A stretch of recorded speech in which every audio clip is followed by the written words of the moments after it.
তোমাদের সাথে তালের রসের মজাদার একটি পিঠা রেসিপি আজকে আমি শেয়ার করব, যা একবার বানিয়ে যাকে খাওয়াবে প্রতিদিনই রিকোয়েস্ট করবে এই পিঠাটি বানিয়ে দেওয়ার জন্য। হ্যালো ভিউয়ার্স, আসসালামু আলাইকুম। কেমন আছো সবাই? যে যেখান থেকে আমার ভিডিওটি দেখছো, আশা করি সবাই অনেক ভালো আছো। দেখো, পিঠাটি বানানোর জন্য চুলায় একটা টপার বসিয়ে আমি এখানে পরিমাণ মতো তালের রস দিয়ে নিয়েছি আর সামান্য পরিমাণে লবণ অ্যাড করে দিয়ে নিয়েছি। এখন দিয়ে দিলাম সুজি। তোমরা চাইলে কিন্তু সুজির পরিবর্তে এখানে শুকনো চালের গুঁড়া অথবা ময়দা দিয়েও এই পিঠাটা সেমভাবে বানিয়ে নিতে পারবে। এখন দেখো, অনবরত নেড়েচেড়ে একটা ডো তৈরি করে নিচ্ছি। আজকের পিঠাটা আমি সুজি দিয়েই বানিয়ে নেব, এজন্য আমি সুজি এখানে দিয়ে নিয়েছি। আর দেখো, এই যে আমি এখন একটা প্লেটে নামিয়ে নিলাম। একদম সহজভাবে আজকে তালের পিঠা রেসিপিটি তোমাদের সাথে শেয়ার করব। আশা করি আমার ভিডিওটি তোমাদের কাছে ভালো লাগবে প্রতিদিনের মতো। রেসিপিটি ভালো লাগলে পুরো ভিডিওটি দেখে নিবে। তোমাদের কাছে একটাই রিকোয়েস্ট থাকলো, ভিডিওটি কেউ স্কিপ করবে না, তাহলে কিন্তু তোমরাও সেমভাবে বানাতে পারবে না। দেখো, গরম অবস্থায় এভাবে আমি মেখে নিচ্ছি। অবশ্যই কিন্তু গরম অবস্থায় এভাবে মেখে নেবে, তাহলে কিন্তু ব্যাটারটা আরও সফট হবে। আমি কিন্তু অফ ক্যামেরায় কিছুটা তেল এর মধ্যে অ্যাড করে দিয়েছি, এর জন্যই কিন্তু ব্যাটারটা অনেকটাই পারফেক্ট হয়েছে। যখন বুঝতে পারবে যে গরমটা হাতের মধ্যে সহ্য হবে, সেই সময় কিন্তু হাত দিয়ে মেখে নিবে, তাহলে কিন্তু ব্যাটারটা আরও পারফেক্ট হবে। আমি সবসময় চেষ্টা করি তোমাদের মাঝে নতুন আর পারফেক্ট কিছু রেসিপি শেয়ার করার জন্য। আমার রেসিপিগুলো তোমাদের কাছে ভালো লাগলে ছোট্ট একটা কমেন্টের মাধ্যমে জানিয়ে যাবে। দেখো, আমি হাতের মধ্যে কিছুটা তেল নিয়েছি আর একইভাবে ডোটা পারফেক্ট করে মেখে নিচ্ছি। ডোটা যদি পারফেক্ট হয় তাহলে কিন্তু নাস্তাগুলো অনেকটাই পারফেক্ট হবে।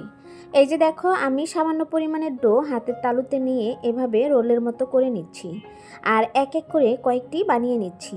তোমরা ভিডিওটির সঙ্গেই থাকো, তাহলে বুঝতে পারবে আমি কিভাবে বানিয়ে নিচ্ছি। একদম সহজ আর ইউনিক একটি পিঠা রেসিপি তোমাদের সাথে শেয়ার করছি। এই রেসিপিটি একদিন যাকে বানিয়ে খাওয়াবে সে তো প্রতিদিনই রিকোয়েস্ট করবে এই পিঠাটা বানিয়ে দেওয়ার জন্য।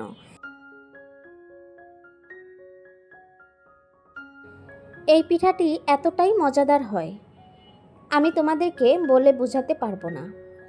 একদিন হলেও আমার ভিডিওটি দেখে বাসায় ট্রাই করে খেয়ে দেখবে আমি যেভাবে বলছি সেম খেতে কিন্তু ওই রকমই হয়।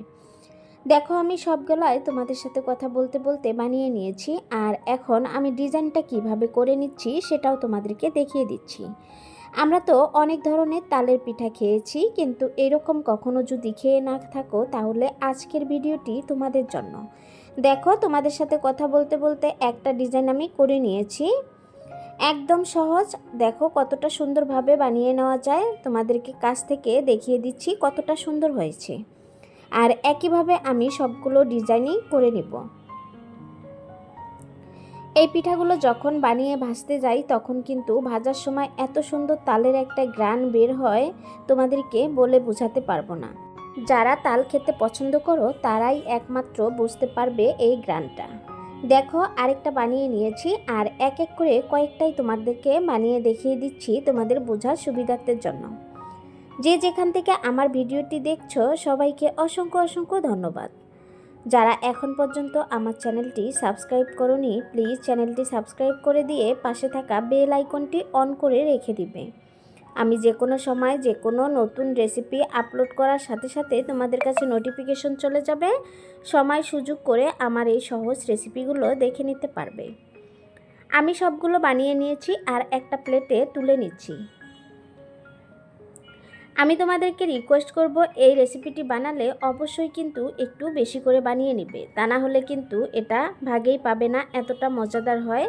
আমি তোমাদেরকে বলে বোঝাতে পারবো না। তোমরা অবশ্যই বাসায় একদিন হলেও বানিয়ে খেয়ে দেখবে, তাহলেই কিন্তু বুঝতে পারবে এর স্বাদটা কতটুকু আর কত লোভনীয় আর কত মজাদার। দেখো, সবগুলো প্লেটে তুলে নিয়েছি। মাশাআল্লাহ, অনেকটাই সুন্দর হয়েছে দেখতে, তাই না? এখন চলে যাব ভাজার জন্য, আর সেজন্য চুলায় একটা টপার বসিয়ে পরিমাণ মতো তেল দিয়ে নিচ্ছি। এক এক করে সবগুলো পিঠা তেলের মধ্যে দিয়ে নিচ্ছি। চুলার আঁচটা মিডিয়াম রেখে আমি পিঠাগুলো ক্রিস্পি করে ভেজে নেব। তোমরাও কিন্তু অবশ্যই চুলার আঁচটা মিডিয়াম রেখে পিঠাগুলো ভেজে নেবে, তা না হলে কিন্তু উপরটা পুড়ে যাবে, ভিতরটা কাঁচা থেকে যাবে বা মুচমুচে হবে না এই পিঠাটা, তাহলে কিন্তু খেতেও ভালো লাগবে না। দেখো তোমাদের সাথে কথা বলতে বলতে আমি সবগুলো দিয়ে নিয়েছি। আমি এক ব্যাচে ভেজে নিব না, আমার এক ব্যাচে ভাজা হবে না, আমি দুই ব্যাচে পিঠাগুলো ভেজে নিব। একটা কাঁটা চামচের সাহায্যে উল্টিয়ে দিচ্ছি আর উল্টিয়ে পাল্টিয়ে ক্রিস্পি করে পিঠাগুলো ভেজে নিব। দেখো কতটা কালার চেঞ্জ হয়েছে, আরও ভেজে নিব, তাহলে আরেকটু কালার চেঞ্জ হবে আর মুচমুচে হবে। আর অবশ্যই কিন্তু পিঠার যে জয়েন্টটা দিবে সেটা কিন্তু পারফেক্টভাবে দিয়ে নিবে। দেখো আমি ভাজার সময় একটা খুলে গিয়েছে, তা না হলে কিন্তু সবগুলো খুলে যাবে।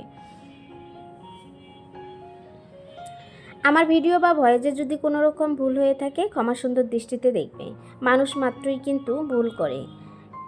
দেখো এই যে আমি আবারও উল্টিয়ে দিচ্ছি আর দেখো এভাবে কালার করে নিয়েছি, আর এখন আমি উল্টিয়ে পাল্টিয়ে ভেজে নিয়ে তেল ঝরে তুলে নিব।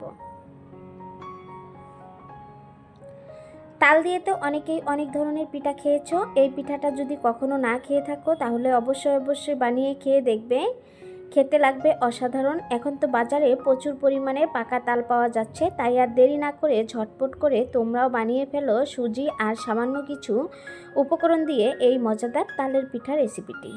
দেখো এক ব্যাচ ভেজে নিয়েছি, আমি আরেক ব্যাচ দিয়ে নিচ্ছি আর চুলার আঁচটা মিডিয়াম রেখে এই ব্যাচের পিঠাগুলো ভেজে নিব। সবগুলো ভাজা শেষ, একটা সার্ভিং প্লেটে নামিয়ে নিচ্ছি। দেখো মাশাআল্লাহ সবগুলোই কিন্তু অনেকটাই মুচমুচে আর অনেকটাই পারফেক্ট হয়েছে।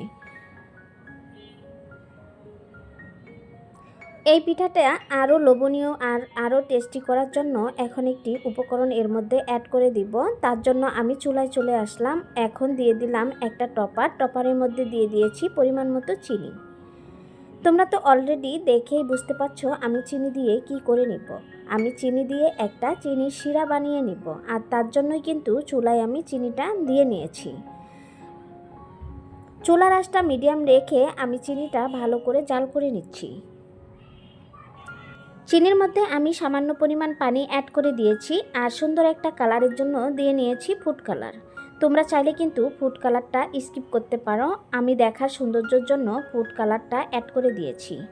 এখন দেখো চিনির শিরাটা বলক তুলে নিয়েছি, আর আরেকটু বলক তুলে এটা কিন্তু ঘন করে নেব। দেখো তোমাদেরকে দেখিয়ে দিচ্ছি আমি কতটা ঘন করে চিনির শিরাটা বানিয়ে নিয়েছি।